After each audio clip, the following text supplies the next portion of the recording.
Hola a todos, saludos a nuestros burbujeros. Estamos aquí otra vez con todos vosotros y con Víctor Chinesta. Hola. Para retomar lo que vimos en el último programa, el programa anterior sobre metalurgia, en el que vimos primero la definición de metalurgia, qué es eso de la metalurgia. A continuación estuvimos hablando sobre las distintas teorías del origen de la metalurgia. Hablamos de la teoría de Ex Oriente Lux, que me gustó, la teoría del difusionismo, del evolucionismo, sí. Y nos quedamos un poco al final sobre África.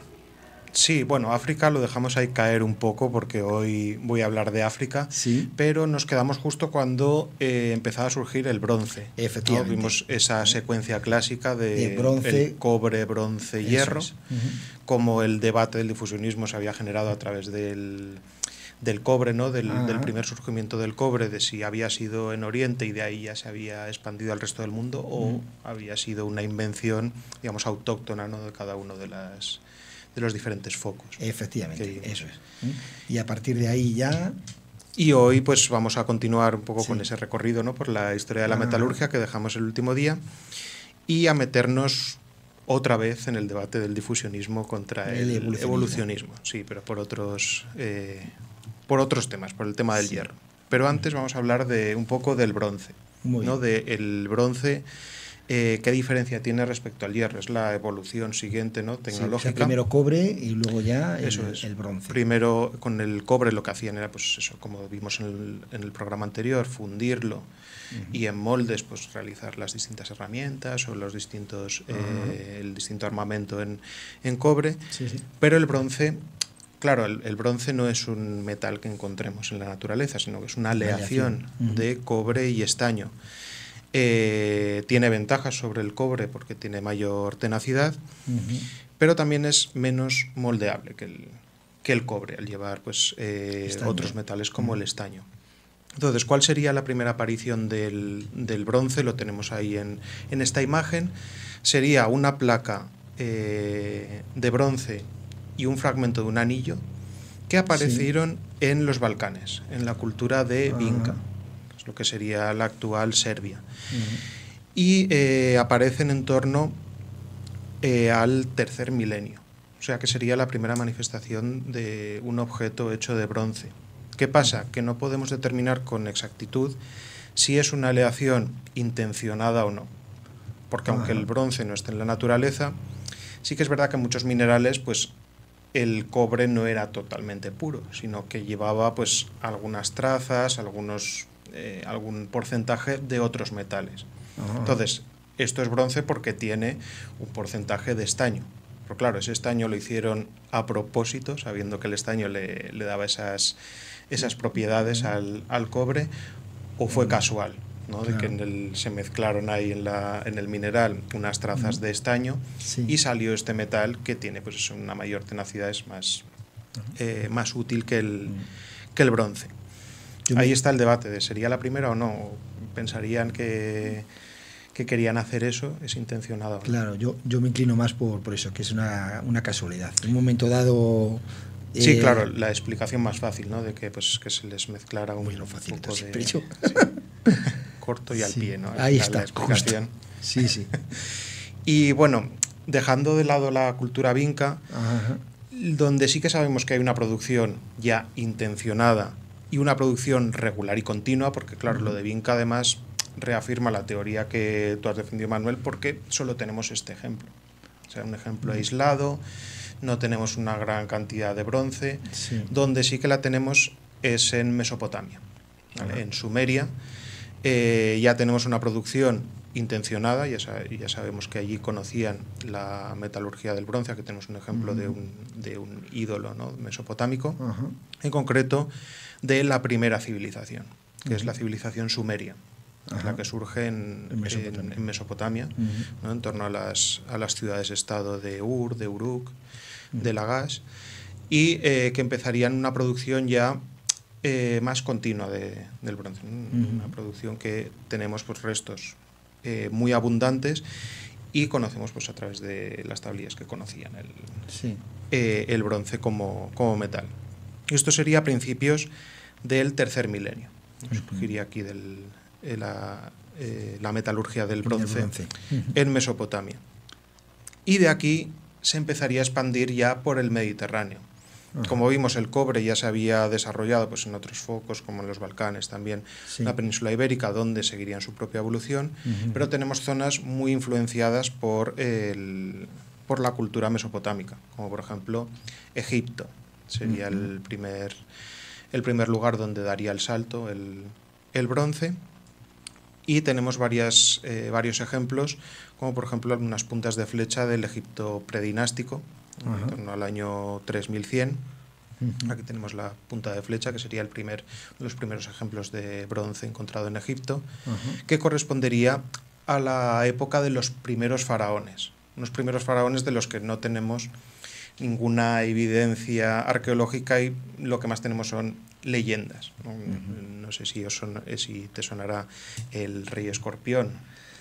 Me suena la película. Películas, la sí. película, claro. Pues todas esas figuras no son figuras históricas, digamos, sino que tienen más de mitología, de leyenda que de real. Seguramente habría algún rey en la época, en el predinástico, que sería pues digamos ese germen de lo que luego fueron los faraones egipcios. También tenemos otros ejemplos de bronce a lo largo del Mediterráneo y de Europa, como por ejemplo en el Egeo. En el Egeo tenemos una cultura del bronce muy importante, dividida en tres ámbitos. Estaría el Cicládico, en las islas Cícladas, en el mar Egeo, la civilización minoica o cretense, que pues, es más conocida, ¿no?, por el palacio de Nosos, la leyenda del Minotauro, y todo eso surgiría ahí en Creta. Sí. O la cultura micénica, que es la que tenemos el ejemplo aquí de la máscara de Agamenón, que aunque es en oro este ejemplo, sí que la mayoría de objetos, de armas, eran en bronce de la cultura micénica. Agamenón, que es el de Troya. El de la guerra de Troya, efectivamente, que también ahí habría un debate muy interesante, saldría un programa muy chulo de la guerra de Troya, y también esa dicotomía, ¿no?, que hay entre la leyenda y la historia y la realidad. La guerra de Troya es el ejemplo perfecto con Homero y la Ilíada y la Odisea como esas fuentes. Veo a Javier desde Controles que está diciendo venga, así que te lanzamos el guante. Sí, ahí queda para quien lo quiera recoger. Te lanzamos el guante para cuando quieras tomarlo, como la metalurgia. Eso es.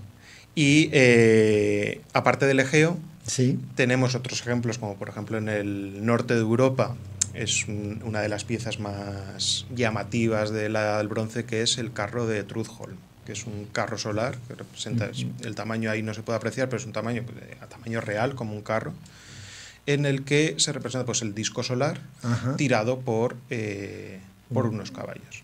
Y sería uno de los ejemplos de la cultura del bronce en la Europa nórdica. En concreto, esto es en Dinamarca. O sea que esto sería mitología nórdica. Estaba yo pensando en Helios. Sí, no, esto es de cultos que habría pues al sol. Sí. Muchos ejemplos de cultos solares, y este carro sería una representación de ello en la Europa nórdica. Qué interesante. Y en la península ibérica tenemos un foco que sería el heredero de esta cultura que vimos del cobre, que surge en la cultura almeriense, que luego evolucionaría en lo que se denomina la cultura de El Argar, que es también un yacimiento de la Edad del Bronce de la zona de Almería, y que su influencia se extendería por lo que hoy es Murcia, por Almería, zonas de Alicante, esa zona sureste de España. Sí. Y también con la cultura de Cogotas, que esa nos pilla más cerca, es una cultura en la submeseta norte, también con ejemplos de metalurgia del bronce. Y bueno, luego habría otros ejemplos en Europa, con la cultura de Unetice, en Centro Europa, con Otomani en los Balcanes, pero bueno, no me voy a extender más porque si no nos dan aquí las uvas. Las uvas, sí. Otro ejemplo muy curioso del bronce, ya fuera de Europa y de esta influencia mesopotámica, es, por ejemplo, en China. En China no hay un paso por la edad del cobre, o es muy discreto, es decir, que el cobre prácticamente no tiene importancia en la cultura china, pero sí el bronce. Y desde un punto de vista religioso, o desde un punto de vista ceremonial, porque tenemos un conjunto de objetos que son como unos calderos hechos de bronce. Tenemos aquí en la imagen con unas asas gigantes que se utilizaban para rituales religiosos, para ceremonias religiosas. Y se denominan ding a este tipo de calderos, ¿no? Son muy habituales en la cultura china, que se calcula que son de en torno al segundo milenio antes de Cristo, la dinastía Shang o por ahí. Parece que aquí prima más lo religioso que lo ornamental. Sí, eso parece. Aquí sería más ceremonial, mientras que en Europa el bronce era un elemento más ornamental y ya empezaba a ser útil, por ejemplo, para las armas, como en la guerra de Troya, ¿no? Los micénicos, las armas que iban eran de bronce. Sí. Ellos pasan directamente al bronce porque no hay cobre en su... Sí que hay cobre. Lo que pasa es que no hay muchos objetos de cobre. Es decir, que no lo utilizaban para nada. No le veían una utilidad y no hay mucha cultura del cobre en China. Sí que hay ejemplos de algún objeto hecho de cobre, pero muy circunstancial, muy puntual, como hemos visto el ejemplo este de los Balcanes de bronce. Sin embargo, de estos conjuntos ceremoniales como los Ding sí que hay una gran proliferación en la China de la dinastía Shang. Y claro, entonces sí que se puede considerar una edad del bronce en China, en el segundo milenio.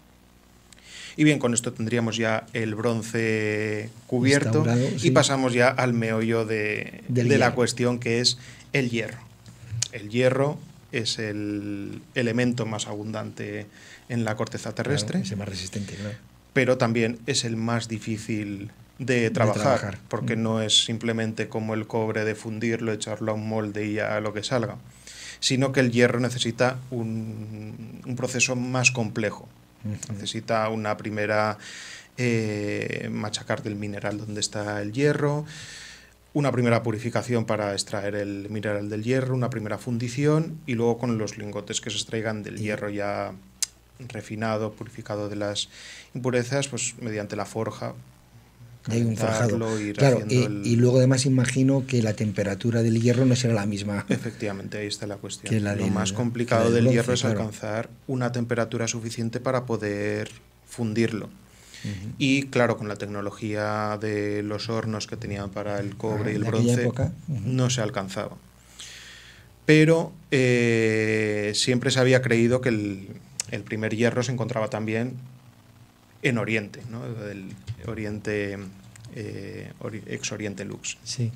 Se creía que los hititas en Anatolia habían sido la primera civilización en controlar el hierro, en producirlo de una forma controlada, a gran escala, pero en el siglo XIX, cuando se empieza a colonizar desde Europa el continente africano, se encuentran con restos de hierro en el centro de Nigeria, lo que se ha denominado la cultura Nok, con ejemplos que, bueno, en cronología no eran tan antiguos como los europeos, pero empezaron a hacerse la pregunta de cómo había llegado el hierro ahí antes de un contacto pues con el mundo europeo. Con el mundo europeo avanzado y desarrollado, ¿no? Que tenemos esa idea de... Claro, efectivamente, teníamos esa idea de que los europeos iban a África a civilizar, ¿no? A enseñarles cómo era el avance, el progreso, la tecnología.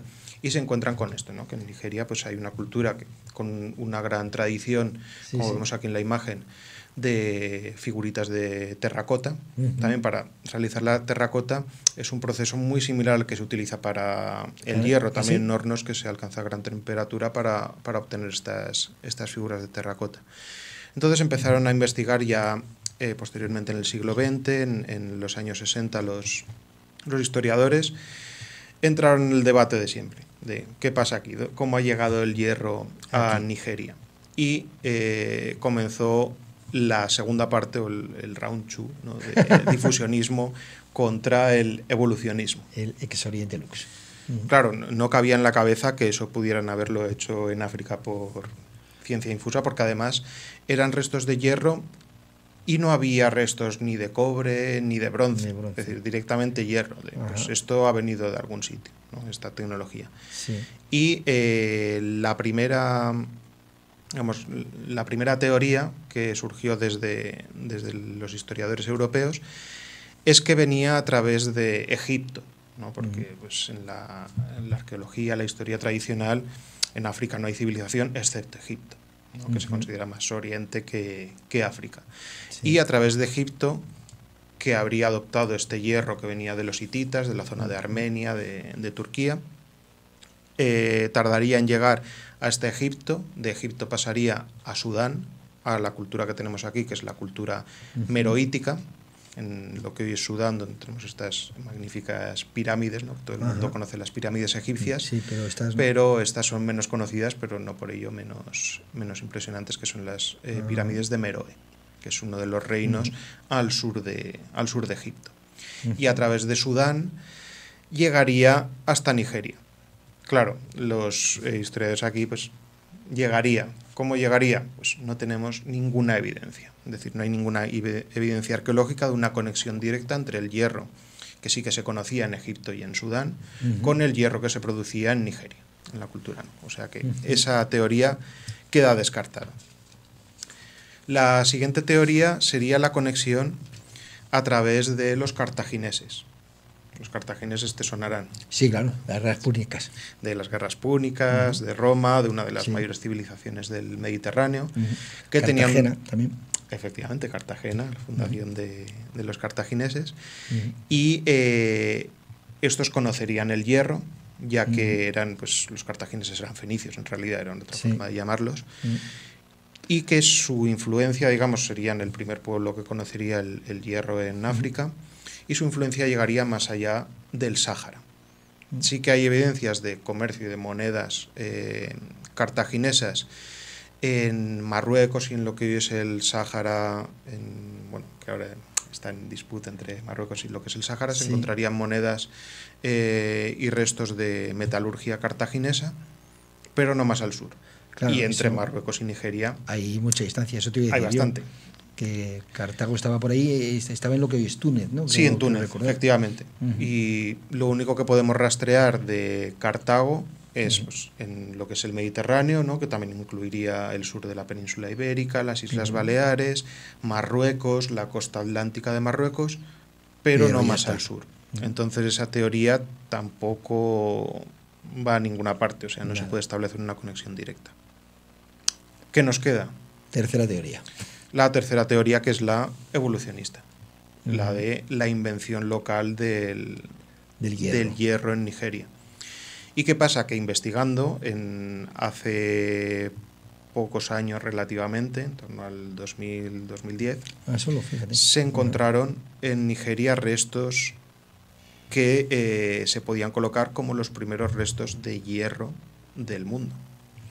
La primera forja del hierro cerca de la cultura Nok, en el yacimiento de Laja, en Nigeria, ahí, ¿no? Es ese de ahí. ¿Cómo se llega a esta conclusión de que son los primeros? Con la datación radiocarbónica, o más conocida como el carbono 14. ¿No? Porque el hierro no lo puedes datar de cuántos años tiene. Entonces se utilizó el carbón que había en los hornos, el carbón vegetal, para determinar, pues, qué edad tenía ese carbón. Y se llegaron a fechas que iban más allá de los prácticamente 1000 años antes de Europa. El primer hierro. El cuarto milenio, antes que en Anatolia. No, sería el tercer milenio. En Europa en el segundo. Ajá, vale. O sea, sería pues en torno al 2300, 2500. El tercer milenio es bronce, ¿no? Sí, eso es. Sería en el tercer milenio, surgen en Leja, en Nigeria, pero también en otros yacimientos como en el Obowi, Batoro, Babiri, que están por ahí por Nigeria, Níger, la República Centroafricana, y todos coincidían en esas dataciones. ¿Qué pasa? Que aquí los defensores de la teoría difusionista empezaron a sembrar la duda, y obviamente es una duda legítima, que el problema de las dataciones radiocarbónicas tiene la cuestión del problema de la madera vieja. Es decir, que esa madera que se pudiera haber utilizado, ese carbón vegetal, podía ser más antiguo que cuando se había quemado. Es decir, cuando se utilizó para forjar el hierro ya podía tener 1000 años. Ese trozo de madera. Claro. Pero claro, esto puede ocurrir en un yacimiento, en dos, pero se van descubriendo en este abanico, digamos, de yacimientos, que las cronologías más o menos concuerdan con un margen de unos 200 años. Entonces, la teoría más aceptada en la actualidad, aunque todavía hay debate y sigue la investigación, es que podríamos considerarlo el primer hierro del mundo, la primera forja del hierro. Y además, sin pasar por el cobre ni el bronce, directamente al hierro. ¿Cómo lograron esto? ¿Con qué tecnología? Porque claro, hemos dicho que hacía falta mucha temperatura. Pues a través de el efecto chimenea, de hornos hechos con chimeneas que podían llegar hasta los 3 metros de altura, las chimeneas, y en los que se alcanzaban grandes temperaturas por el efecto físico del efecto chimenea, que no me voy a meter aquí mucho en jardines de física por si meto la pata, pero en resumidas cuentas es que una chimenea hace el efecto de que la diferencia de presión entre el aire exterior y el interior, poniendo una fuente de calor, hace que se caliente mucho más rápido, ¿no? Que el aire frío ascienda por esa chimenea y genere temperaturas muy altas, sin que sea necesario, pues por ejemplo, esto en la Edad Media en Europa no lo conocían. El efecto chimenea en la Edad Media en Europa, que hacían tirar de fuelle. Fuelles pues, mecánicos, hidráulicos o manuales para alcanzar esas temperaturas. Y en estas chimeneas no hacía falta ni fuelle para alcanzar la temperatura. Claro, y ya la entrada de aire... la entrada de aire y la diferencia de presión hacía que la temperatura subiera. Y estos hornos los encontramos pues, por toda la zona de lo que sería el antecedente a la cultura Nok, o sea que la cultura Nok, ese hierro, le vendría de estos yacimientos de Leja, del Obowi, y ellos ya luego pues lo adoptarían, ¿no? Recibirían esa herencia del hierro y la empezarían a difundir por África. Pero recientemente esa teoría ya se ha descartado otra vez. A tomar viento. Porque hay una expansión más temprana que lo que se pensaba. O sea, la teoría original lo que decía era que el pueblo de los bantúes había migrado desde la zona de Nigeria por toda África occidental y había extendido el hierro, ¿no? La metalurgia del hierro. Pero tenemos fechas mucho anteriores a las migraciones bantúes. En el 2300, como hemos dicho, tenemos el primer hierro en Leja, en Nigeria. En el 1800 en Níger. En el 1300 en el este africano, en el 900 en Camerún y el Congo, y en el 500-100 en Zambia y en Zimbabue. Es decir, fechas muy anteriores a las migraciones bantúes.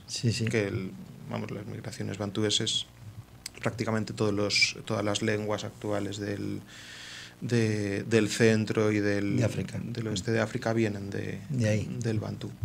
Esas migraciones, se pensaba que también el hierro, a la vez que la lengua, había migrado con ellos, pero no, esa difusión del hierro por África es anterior, ¿no? Con este primer hierro, que luego la cultura Nok y otras culturas africanas heredarían. Y bien, ¿cómo conocemos tanto sobre la metalurgia del hierro en África, aparte de por la evidencia arqueológica? Aquí entra otra ciencia, que es la etnografía. En África sigue habiendo muchos pueblos aborígenes, ¿no? Indígenas, primitivos, que siguen utilizando muchas de las técnicas metalúrgicas heredadas de la prehistoria, es decir, que no han cambiado porque el contacto con otras culturas pues no ha sido tanto, no ha influenciado tanto pues la cultura europea, otras culturas, y se siguen manteniendo estas tradiciones de elaboración de la metalurgia. Y en concreto hay dos pueblos en Tanzania, que son los Fipas y los Pangwas, que siguen elaborando el hierro de una forma muy característica y también muy curiosa, porque es más un ritual religioso la elaboración del hierro que algo más industrial, ¿no? Como lo veríamos desde el punto de vista europeo, pues el hierro pues, es para hacer cosas. Claro, para producir. Para producir, para herramientas, lo que sea. Y en estas culturas sigue siendo una concepción religiosa, un ritual. en el que realizan pues, sacrificios de animales, danzas y cánticos alrededor de los hornos. Sí. Los decoran y les dan vida a los hornos. Aquí vemos un horno decorado que os puede llamar la atención, que tiene como dos protuberancias. Sí. Pues lo que hacían era representar como si los hornos fueran cuerpos femeninos, es decir, mujeres. Ya que los hornos serían representados como fuentes de vida. De vida. Efectivamente. Y el hierro sería ese producto, ¿no? Ese feto que está ahí produciéndose hasta que sale. Y los rituales irían, por ejemplo, los fipas tenían hornos para cada proceso. Y cada horno era representado de una forma. El primer horno lo vestían como a una novia. Y el fundidor, porque estos procesos estaban, o el proceso de producción estaba vetado a las mujeres. No podían tocar el mineral del hierro ni participar, digamos, en el proceso de fundición para que los hornos no se pusieran celosos. Porque en ese momento el fundidor, el herrero, ¿no? Es el que se casaba con el horno. Simulaban ceremonias, pues eso, el cortejo, simulaba incluso tener relaciones con el horno, y luego pues daba a luz el producto que era el hierro. Sí que es verdad que hay evidencias de que las mujeres, aunque no participaran activamente en el proceso del hierro, sí que participaban en la extracción del hierro de las minas, aunque no lo tocaran directamente, y su transporte desde las minas hasta el horno, hasta los poblados. Aunque sí que es verdad que en el proceso propiamente dicho sí que estaban excluidas. Qué interesante todo esto, Víctor. Y todo esto lo conocemos por eso, gracias a que han perdurado estas culturas pues libres de la influencia, ¿no? Sobre todo de la contaminación, digamos, occidental. Claro, de la colonización y de cuando llegó los europeos a África y tenían una concepción distinta de todo, ¿no? Y también lo vemos en los historiadores y los arqueólogos cuando elaboran sus teorías, lo hacen desde una óptica europea, ¿no? De que no conciben una producción de hierro que no venga de Oriente, o que no sea productiva, que tenga otras connotaciones. Y estas culturas pues nos arrojan un testimonio muy importante, ¿no? De que en todos los lugares del mundo pues las culturas y las civilizaciones evolucionan por su cuenta, ¿no? Que aunque hagamos la historia desde una óptica europea, pues hay que intentar abrir un poco las miras, ¿no? Bastante centralista. Sí, el eurocentrismo, que también daría para otro programa, que pues, ha sido lo que ha regido pues la arqueología, la historia y cómo interpretamos el mundo, ¿no? Desde aquí. Sí, eso es muy interesante. De hecho, cuando uno viaja a Asia y ve los mapas de Asia está en el centro del mundo, no es como aquí que estamos acostumbrados a ver Europa en el centro, la representación típica, sino que ya va cambiando un poco la... Sí, desde Australia también hay un movimiento por poner el mapa al revés, o sea, con el hemisferio sur, donde nosotros tenemos el norte, ¿no? De por qué está el norte arriba y el sur abajo. Es una interpretación eurocéntrica, ¿no? Y ellos ponen...